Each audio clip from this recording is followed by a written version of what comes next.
Hervé Solignac pour la Nouvelle Gauche. Ah, donc Cécile Untermaier.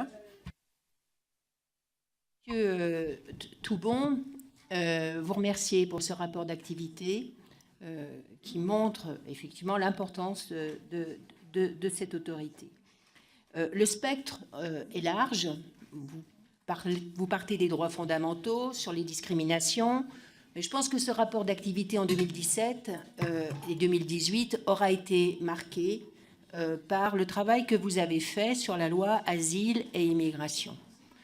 Les observations que vous avez formulées, extrêmement argumentées, et d'ailleurs qui sont un palliatif à une étude d'impact qui n'avait pas toutes ces qualités dans le cadre de la loi Asile et Immigration, nous a beaucoup aidé dans notre analyse, et je tenais à vous en remercier au nom de beaucoup d'entre nous qui avons tenté de faire valoir les observations que vous avez faites. L'échec est patent à ce stade. Pour autant, nous ne sommes pas découragés et je ne pense pas du tout que ce rapport ait été inutile parce que l'opinion publique, finalement, s'en est saisie dans certains territoires et surtout, cela a permis pour nous d'éclairer notre analyse. Ma question, elle est sur un second point, c'est sur le numérique. Vous avez, de manière, je pense, extrêmement importante, fait valoir les 30% de personnes qui sont éloignées, finalement, d'une démocratie à raison, et du service public, à raison d'un numérique qui n'arrive pas à s'installer dans nos territoires.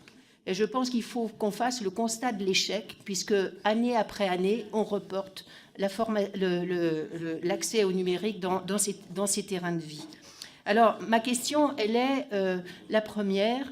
Que peut-on faire pour faire que l'accès au numérique devienne une réalité dans les terrains de vie ?